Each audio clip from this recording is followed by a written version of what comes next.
आता आपल्या आवडत्या मालिकेचे संपूर्ण भाग मालिका प्रसारित झाल्यानंतर लगेचच पाहू शकता पूर्णपणे मोफत फक्त सन नेक्स्ट वर।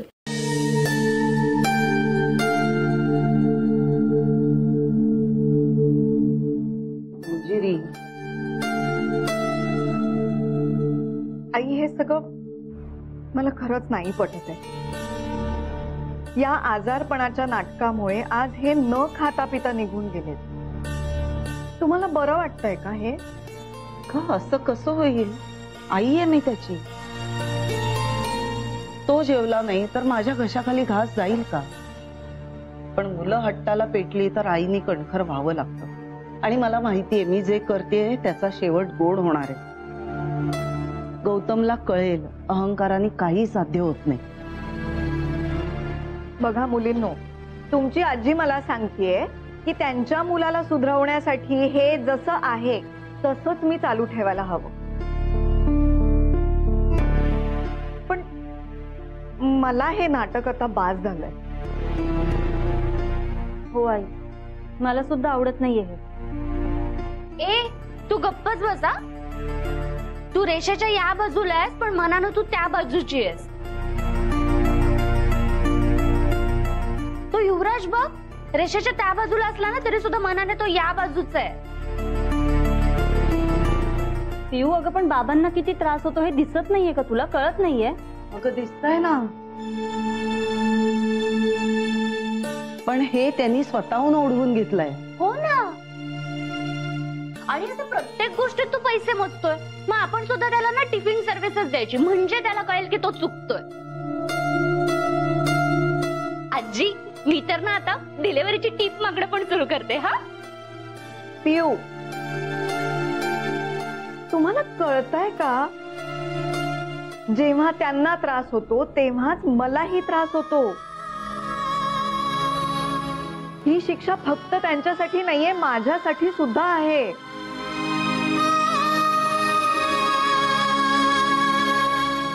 तुमचं आपलं एक बरं आहे, टीम झालीये तुमची, 3 पेहरेदार, आई, पिऊ, तू आणि तिकडे युवराज,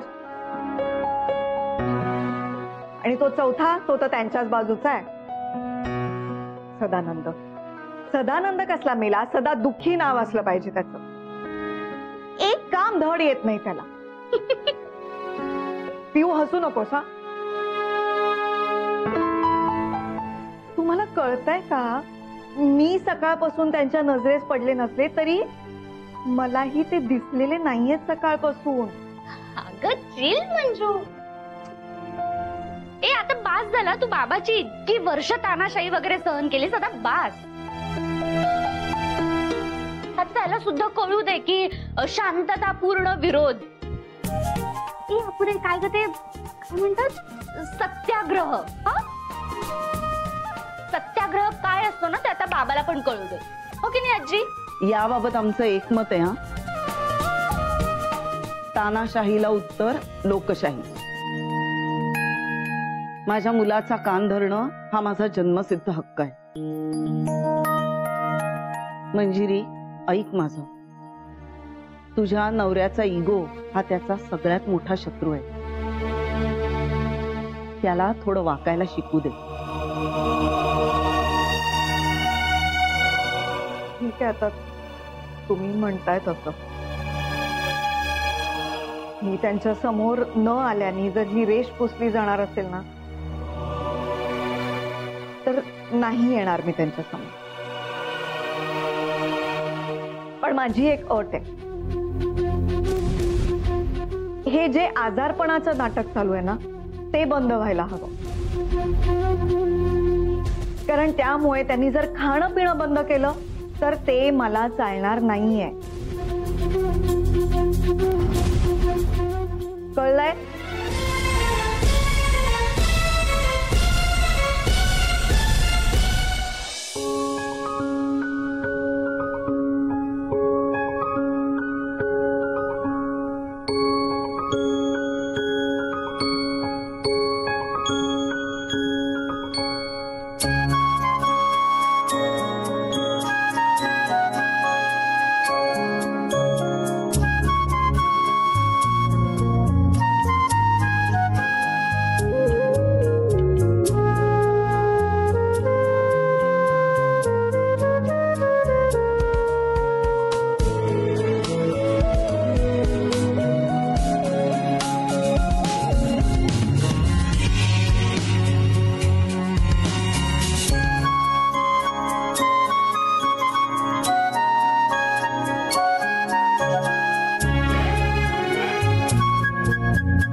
बायको?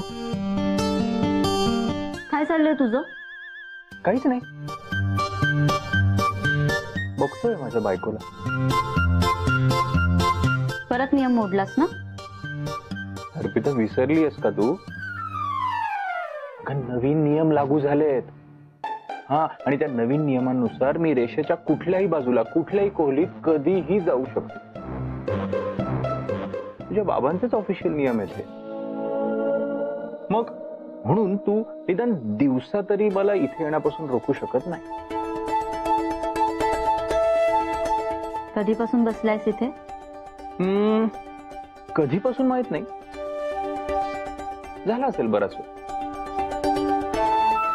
झोपेत सुद्धा माझी बायको किती सुंदर दिसते हे बघत होता.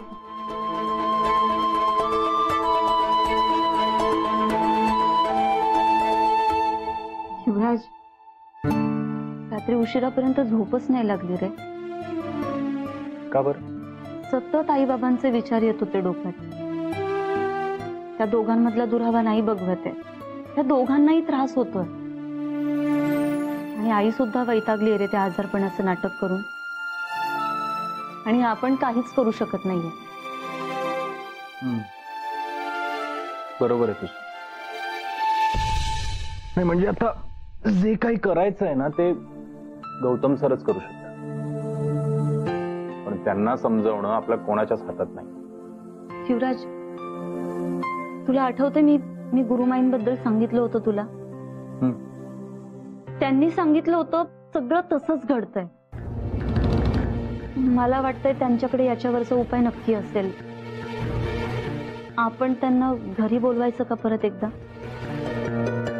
म्हणजे तुला जर वाटत असेल की आणि काही चांगलंच घडणार आहे तर ठीक आहे, येस डेफिनेटली बोलूया त्यांना. ठीक आहे, मग मी आई आजी दोघींशी बोलून घेते. पण तुला एक छोटीशी मदत करावी लागेल. काय? बाबांना नाही आवडत हे सगळं. मागच्या वेळेला गुरुमाई आल्या होत्या तेव्हा बाबा हॉस्पिटलमध्ये होते आणि आता ते घरात आहेत. तर आता जेव्हा गुरुमाई येतील ना घरी, तेव्हा तू बाबा त्यांच्या खोलीतून बाहेर येणार नाही याची काळजी घे. ही जबाबदारी तुझी. ठीक आहे, मी प्रयत्न करेन. युवराज, मागच्या वेळेला गुरुमाई म्हणाल्या होत्या की आपल्या घरावर खूप मोठं संकट येणार आहे. ते संकट ही मारलेली रेष असेल की ह्याच्यापेक्षा काहीतरी मोठं संकट येणार असेल.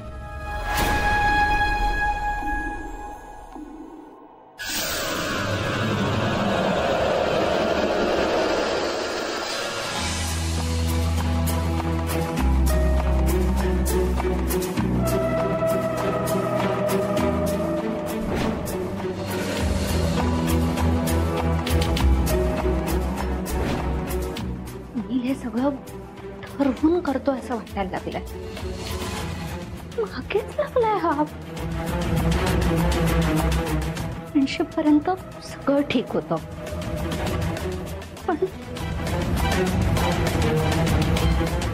पण आता हा खूप पुढे जातो.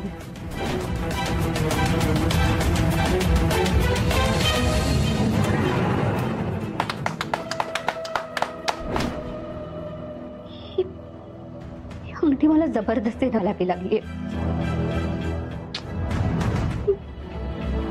मी काय करू? मला नको हा माणूस माझ्या आयुष्यात.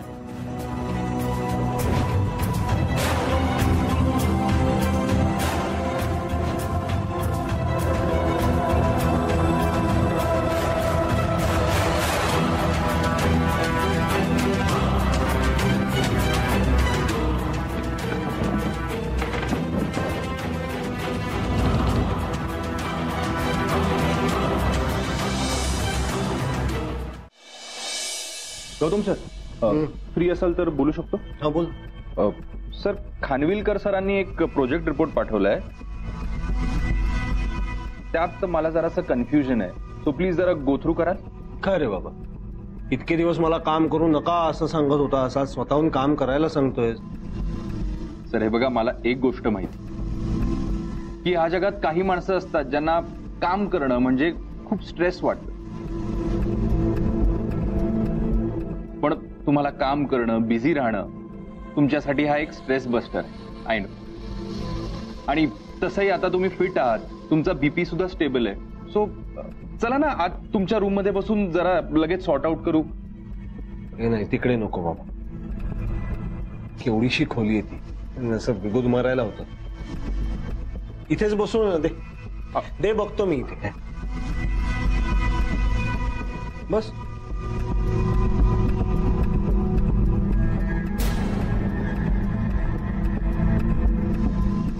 हे बघ, नाही तिथे घाई करायची सवय ना खानविलकरांना, ही बघ. डिटेल्सच मिस झालेत सगळे. हे सोड, मला या प्रोजेक्टचं सगळं तोंडपाठ.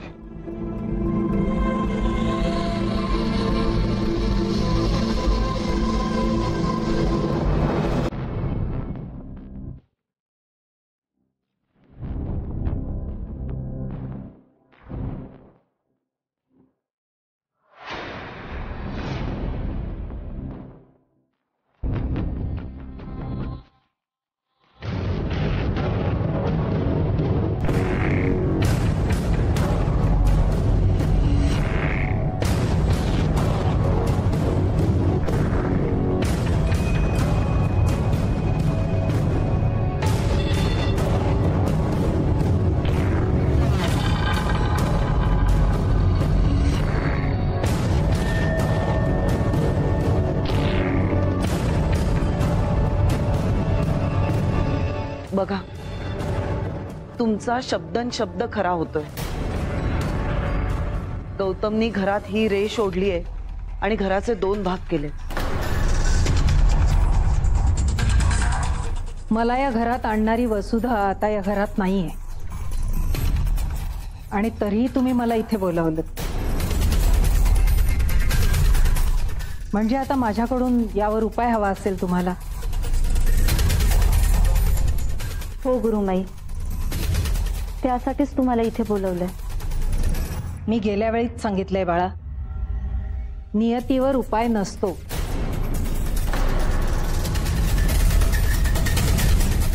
या ना तुम्ही.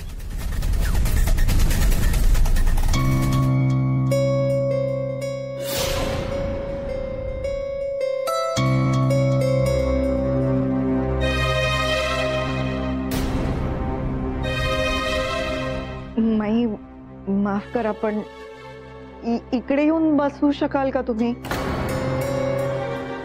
या रेषेच्या पलीकडे आमच्यापैकी कोणीही गेलं तर यांना आवडणार नाही म्हणून. कुणाच्या आवडीनिवडीवर मी अवलंबून नाही. मला कोणीही कुठलं बंधन घालू शकत नाही. मला इशारा मिळतो कुठे बसायचं ते.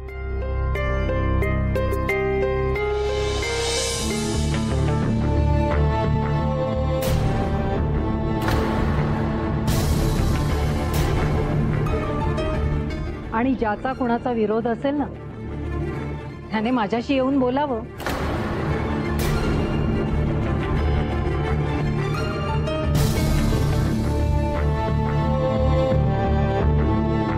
एवढं सगळं जंजाळ येते. See, beauty lies in the details. प्रत्येक गोष्टीचा, म्हणजे अगदी वैयक्तिक आयुष्यात सुद्धा माझं हे म्हणणं आहे, प्रत्येक गोष्टीचा बारकाईने अभ्यास केला, अनालिसिस केला ना तर यश मिळणं सोपं जातं. आता खानविलकरांना कसली घाई लागलेली असते मला काही कळत नाही, पण दिस इज एव्हरीथिंग. वा, ओरडायला पाहिजे त्यांना. तर खरंच थँक्यू. अहो, बरंच काही शिकायला मिळतंय तुमच्याकडून. म्हणजे तुम्ही असे बोलत राहिलात ना की असं सतत ऐकत राहावं असं वाटतं. बोला ना सर प्लीज. गपरे, बोला ना. काय बोल. ऍक्च्युली ना बसून बसून कंटाळा आलाय. चल पाय मोकळे करून येऊ सर. चल. अहो नाही सर, एक काम करतो, जरा हे फाईल थोडं इन डिटेल बघितलं ना तर मला थोडेसे क्लॅरिटी. 15 मिनिटात जाऊन येऊ आपण. चल नंतर आल्यावर बोल. पण साहेब इथे खाली एक बाई आली. अरे देवा, ही सावधगिरी बाळगायला विसरलो. आता हा जुगलखोर गप्प बसणार नाही. हो सदाभाऊ, तुम्हाला दिसत नाहीये का? इथे आम्ही जरा कामाचं बोलतोय, तुम्ही नंतर या ना प्लीज. कोण आलंय? साहेब, त्या भेटायला आल्यात रेषेच्या त्या बाजूच्या लोकांना, पण त्या बसल्यात तुमच्या बाजूला. तसं ताईसाहेबांनी त्यांना समजावून सांगितलं की ह्या बाजूला या, पण ते ऐकायलाच तयार नाहीत, हडूनच बसले.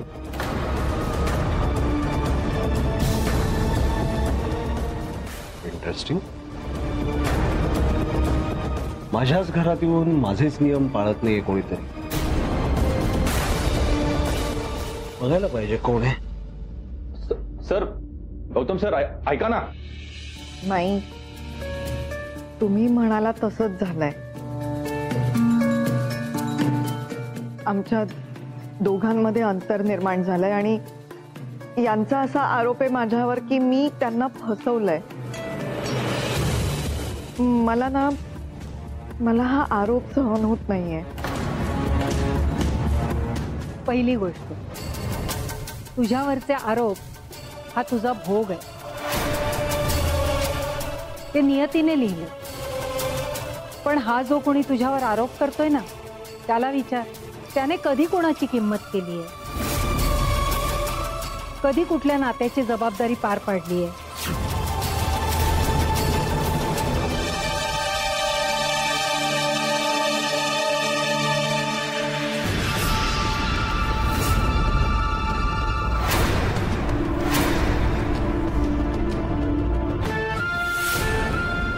त्याला प्रश्न विचारणारं कोणीच नाहीये का या जगात?